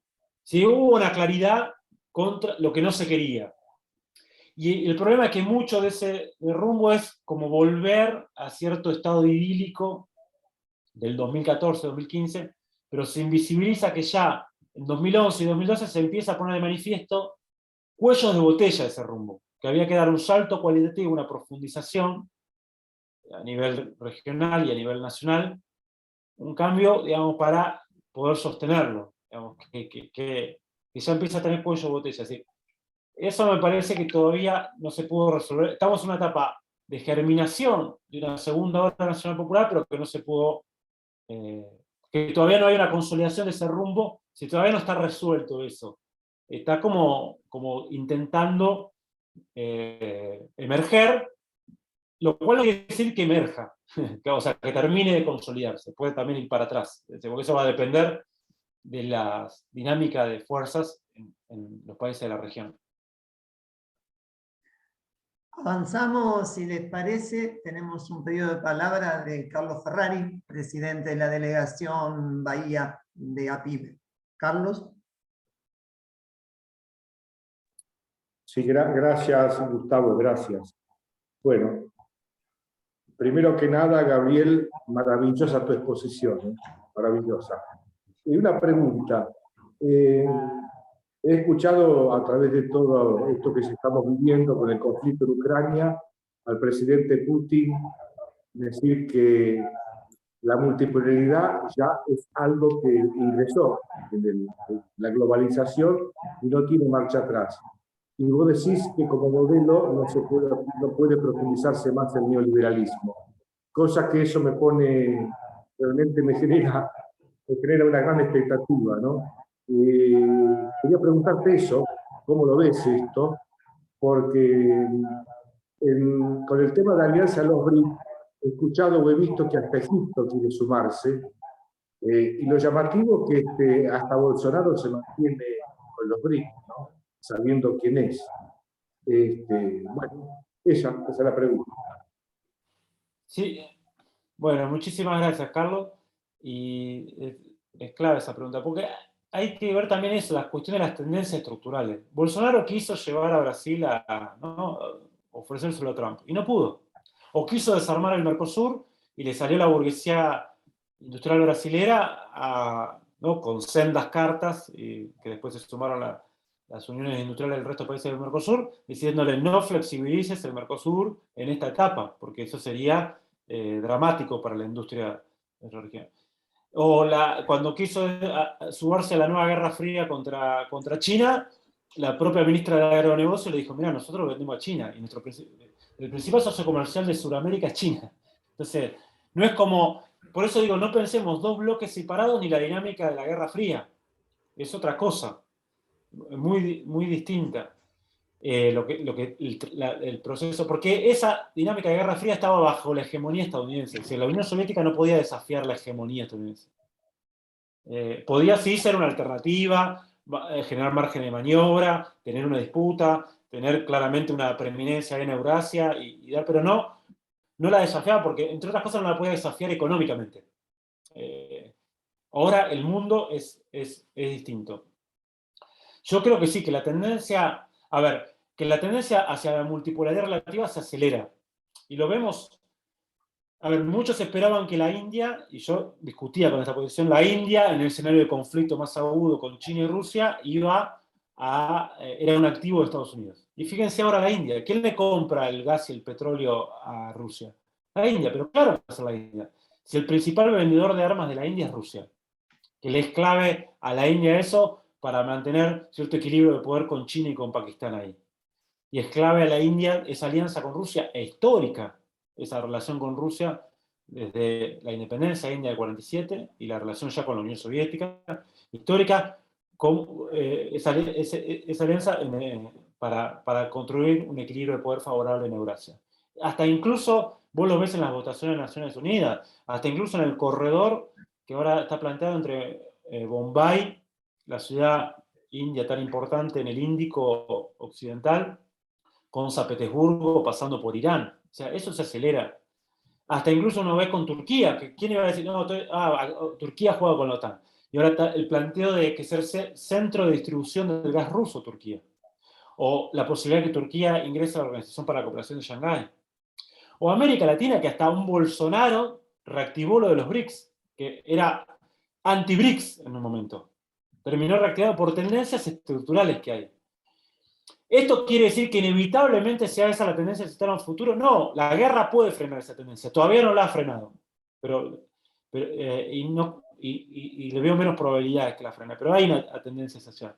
Eso quiere decir, yo creo que hay una imposibilidad de hegemonía neoliberal. Pero eso quiere decir que eso nos asegura que haya proyectos nacionales, regionales, de desarrollo, populares, toda la producción de trabajo. No, porque eso también se define en la lucha política. También puede haber un empantanamiento permanente, una descomposición, ¿no? Así medio permanente, que al no poder definir ese rumbo estructural. Pero lo que yo creo sí que hay claras condiciones en función de eso. Hasta incluso se ve por qué fue tan corta la segunda ola neoliberal, no duró nada. O sea, muchos que decían, y nosotros discutíamos eso, ¿no? Decían, no, se terminó el ciclo histórico progresista, o el ciclo de la marea rosa, marea roja, marea nacional popular, marea nacional desarrollada, como le quieran llamar, se terminó. Nosotros decíamos, no, porque se puede haber terminado ciertos ciclos políticos, pero el ciclo histórico está abierto. Y es parte de esta transición de poder que estamos viviendo. El tema es que poder cabalgar en esa transición, es decir, poder definirla, y creo que ahí nos está faltando capacidad de la fuerza subjetiva, por así decirlo, ¿no? De las fuerzas políticos sociales para terminar de definir ese rumbo. Me parece que ahí no está faltando cierta debilidad relativa. Y cierta complejidad. Nosotros somos el patio trasero también. No nos olvidamos de eso. Entonces, y eso nos da también cierta complejidad en este escenario. Gracias, Gabriel. Todo esto también expresa esperanza, es lo que me decís. Define esperanza. Gracias. Bueno, eso es un punto, Carlos. Nosotros estamos con una mirada muy pesimista, muy coyunturalista. Pero porque creo que había una expectativa. Nosotros definíamos que el gobierno, esta segunda hora, o por ejemplo el triunfo de Argentina de Alberto Fernández, era una transición progresista neodesarrollista, que las fuerzas populares habían alcanzado a frenar el neoliberalismo, pero no a definir un gran rumbo estratégico contrario, porque eso está y aparte eso no es de la noche a la mañana, eso se define, es decir, el kirchnerismo nace post 2005 y 2008, o sea, el kirchnerismo como proyecto en Argentina más profundo, es el no al ALCA. Entre 2002 y 2005 hubo un periodo de transición. Entonces, hay que ver que estamos en esa transición. Entonces, tendemos a ver, o muy optimistas, exageradamente optimistas, cuando a veces hay un triunfo electoral que no quiere decir nada. Dilma Rousseff ganó en 2015 y, como dijo Lula, ganamos la elección y el segundo día perdimos la política. O sea, porque a veces la cuestión. Y Macri ganó la del 17 y tenía todo, tenía el poder judicial, el poder mediático, la geopolítica, y encima había ganado el ejecutivo y el legislativo, y perdió cuando quiso implementar el programa neoliberal puro y duro, o sea, cuando le estalló la bicicleta financiera, o sea, entre diciembre del 2017 y mayo del 2018. Entonces, o tendemos a exagerar el optimismo o el pesimismo. Yo creo que al contrario, estructuralmente hay muchas condiciones para avanzar, e incluso estamos en el germen de una segunda ola. Lo que pasa es que, bueno, estamos en la complejidad de definir esa segunda ola. Muy bueno lo tuyo, muy bueno. Tenemos acá un pedido de palabra de Gabriel Tobal. Si querés hacer uso de la palabra y desmutearte, adelante.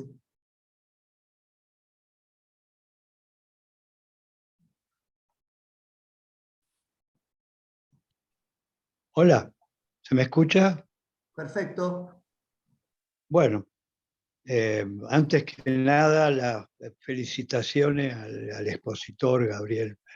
Realmente estupenda, muy pormenorizada, incluso hablando de los siglos, que nos viene bien para ver las tendencias. Yo la pregunta que quería hacerle era acerca, en la exposición tuya marcaste en un momento los conceptos de Aldo Ferrer sobre densidad nacional. Yo pienso que alrededor de eso también está jugando políticamente el concepto de hegemonía. ¿Qué podés decir al respecto? Sí, bueno, claramente, alrededor de la densidad nacional, como bien definís, Gabriel, está el tema de la construcción de un proyecto, o sea, de un proyecto político estratégico con suficiente consenso que pueda organizar tres planos fundamentales del poder. Es decir, que pueda organizar un modelo de acumulación, de desarrollo de fuerzas productivas acorde a un proyecto popular o nacional, que pueda organizar el plano de las ideas y que pueda organizar el plano de las ideas y valores, digo, ¿no? Y que pueda organizar el plano político estatal, digamos, y la maquinaria estatal y el diseño estatal acorde para llevar adelante ese proyecto. Hay una cuestión clave que yo, por ejemplo, con respecto al concepto de hegemonía, muchas veces se hablaba de la hegemonía kirchnerista o la hegemonía lulista. Pero para mí es un error grande de conceptualización, porque ahí hay un concepto de hegemonía muy ligado al postestructuralismo y a Laclau, que no tiene en cuenta la dimensión estructural de la hegemonía. Una concepción más completa de la hegemonía. La hegemonía, por un lado, es el plano del consenso de las ideas. Y por otro lado, también es el plano del consenso político.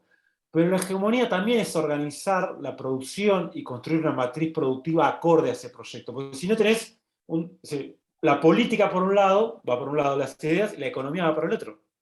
Si vos en el kirchnerismo tenés de las 500 principales empresas del país, 323 son extranjeras, ¿no? Y tenés el sector financiero que es más, o está en disputa, pero es más un instrumento de extraversión del excedente que de potenciación de la producción de trabajo o de canalización del ahorro nacional para la potenciación de la producción de trabajo. Vos no estás organizando la economía en función de ese proyecto. Estás en disputa la economía. Disputar la renta, como con las retenciones, hacer proyectos, se recupera YPF y eso te permite tener una política energética más soberana, pero si no hay hegemonía ahí, en el concepto más profundo de hegemonía. Porque además hegemonía es unidad entre estructura y superestructura, ¿no? Entre la esfera económica y la esfera política ideológica. Entonces ahí me parece que por eso insisto que hay una tarea clave también de las fuerzas, que es pensar cómo resolver ese dilema del modelo de acumulación de la matriz productiva. Creo que bueno, hay todo un aporte muy grande, una tradición muy grande, ¿no? Que incluso se ve muy reflejada en la tradición del IADE, bueno, la PYME, la realidad económica, pero qué importante reactualizar y poner sobre la mesa. ¿A qué me refiero? Un ejemplo claro. Nosotros vamos a una enorme exportación de commodities, particularmente minería, que es clave porque en la transición energética actual va a necesitar mucho cobre y litio, por ejemplo. Eso vos lo puedes desarrollar bajo la fórmula neoliberal, bajo la fórmula neodesarrollista o bajo la fórmula Estado de Producción y Trabajo o Proyectos Nacionales de Desarrollo. ¿Qué es? Bajo la fórmula neoliberal, un extractivismo puro y duro hecho por transnacionales, con muy bajísimo valor agregado, economía de enclave. Bajo la fórmula neodesarrollista, el comando desde las transnacionales, pero hay más participación de empresas locales y algo de la renta queda acá. Bajo la fórmula de Estado, Producción y Trabajo, si vos tenés que armar una minera estatal, porque no te va a dar ningún privado va a poder hacer eso. Una minera estatal que se puede combinar con mineras transnacionales en asociaciones para absorber financiamiento y tecnología, como hizo YPF con Vaca Muerta, aunque quizás con otra ecuación, podemos discutir eso, el modelo, pero para que y para un lugar. Pues sin YPF y política estatal sobre eso no teníamos Vaca Muerta hoy.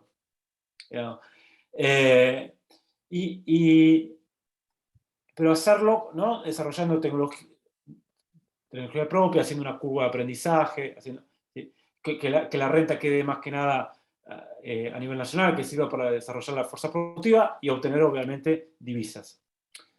Ahora, eso significa organizar la economía también y construir densidad nacional en relación a dar estos debates por la hegemonía. Es decir, estos debates por construir proyectos político-estratégico que organicen las ideas, el Estado y la economía en función de un proyecto popular. Me parece que esa cuestión es clave, ¿no?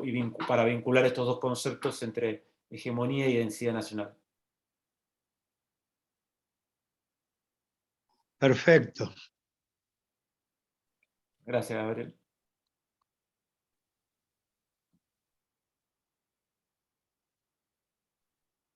Me parece que solamente nos resta agradecer nuevamente a Gabriel por la claridad de los conceptos.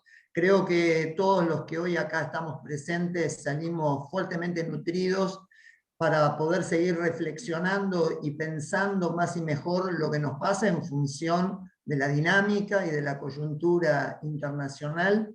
Recordar que este encuentro se da en el marco, como bien planteaba Marisa al inicio de la charla, de una serie de encuentros que APIME ha venido desarrollando justamente para nutrir de elementos de juicio, para poder desarrollar pensamiento crítico, para tener mayores herramientas para poder disputar espacios dentro del entramado de la pequeña y mediana empresa, y por supuesto que los vamos a seguir convocando para la realización o el encuentro de nuevas charlas.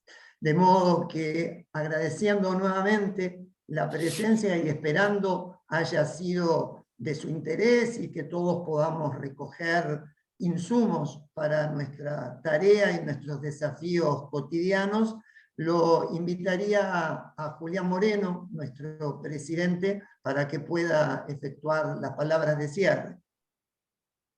No, bueno, simplemente agradecerle a todos los participantes, a Gabriel principalmente, que bueno, tiró una cantidad de temas que me quedo con unas ganas bárbaras de escuchar el segundo episodio, que espero que se dé pronto, porque, bueno, esto, ¿no? La velocidad con la que está girando el mundo en este momento, la verdad que es vertiginosa y que nos llena de curiosidad y de esperanza, como también dijo Carlos, ¿no? Porque realmente hay muchas cosas que nuestro destino tienen que ver con cómo gira el mundo, no tanto con lo que pasa en la esquina o en nuestra empresa, que seguramente lo tienen, pero tenemos que ser conscientes de todo lo imbrincado que está la política local, con la política internacional, con la geopolítica, y creo que la exposición de Gabriel hoy nos dejó la cabeza bien abierta en ese sentido,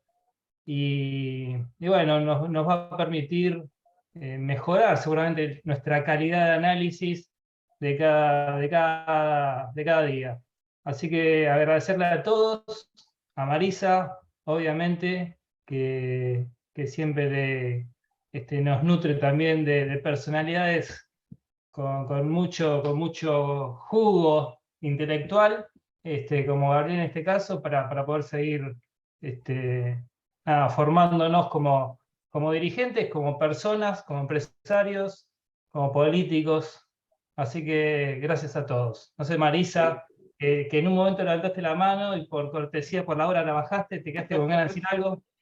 No, muchas gracias. Y bueno, la verdad todos muy contentos de poder compartir estas ideas y además con un especialista que nos permite también a veces en medio de tanto sentido común creado por otros, poder pensarlo desde nuestros espacios, con pensadores nuestros, con quienes tienen, ¿no?, un poquito de no solamente la cabeza, el corazón, sino también un sentido estratégico de hacia dónde hay que ir y por dónde dar las discusiones. Así que eso, muchísimas gracias. Y bueno, vi muchos amigos muy queridos que entraron hoy también, así que bueno, algunos sin cámara, pero sabemos que están ahí. Un cariño enorme y bueno, será hasta una próxima, cuando podamos. Julián, Muy bien. Julián, que se repita, por favor, otra charla con ustedes y con Gabriel. Un aplauso, un aplauso. Un aplauso para Gabriel, muchas gracias. Nos vemos. Abrazos. Excelente, muchas gracias. Chau, chau. Un abrazo a todos.